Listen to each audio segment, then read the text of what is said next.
มื้อนี้ทางวัยรุ่นลาวโอโต้เนาะจะมาเสริมความหล่อที่ท็อปบ้านคลินิกบอกเลยว่าผ่านมามีแต่แต่งรถเนาะเดี๋ยวมื้อนี้จะมาแต่งความหล่อให้ตัวเองเนาะบอกเลยว่าทางคลินิกเพิ่นจัดเต็มให้เนาะบ่ว่าจะเสริมดังหรือว่าไผที่อยากหน้าใสเนาะเดี๋ยวเราจะพาไปเบิ่งทางคลินิกเพิ่น สบายดี สบายดี อเล็กโดยเส้นนั่งก่อนเด้อตัวนี้ไออเล็กได้จองโปรเป็นตัวซีดหนาใสแล้วก็แฟตเนาะ จ้ะ เดี๋ยวเซิร์นไอเล็กเข้าไปทางในเด้อโดยตัวที่ไอเล็กจองโปรไว้เนาะ จ้ะ จะเป็นแฟตตัวบาร์บี้แล้วก็ซีดหนาใสแฟตตัวบาร์บี้เนาะจะช่วยลดพวกเหนียงแล้วก็พวกไขมันส่วนเกิน ตัวนี้จะอยู่ได้8 เดือนหา1 ปี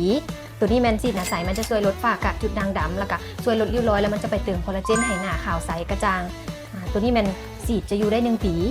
นอกจากซิดหน้าแล้วเนาะทางคลินิกท็อปบ้านเพิ่นยังมีเสริมดังเนาะบอกว่าจะเฮ็ดตา2สั้นและบริการ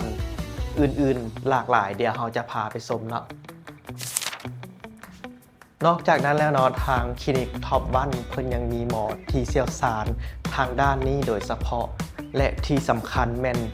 มีห้องที่ว่ามาตรฐานห้องหับลูกค้าแบบจัดเต็มเลย ที่สำคัญเนาะอเล็กซ์มันคลินิกท็อปวันแมนความสะอาด ความปลอดภัยบอกเลยว่า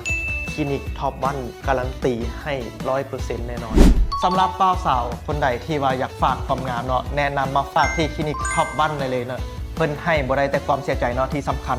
เพิ่นให้ความงามความหล่อ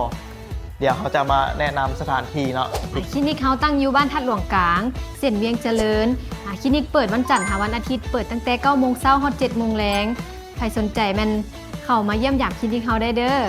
บอกเลยว่าคลินิกท็อปวันเพิ่นจัดให้เต็มระบบแน่นอน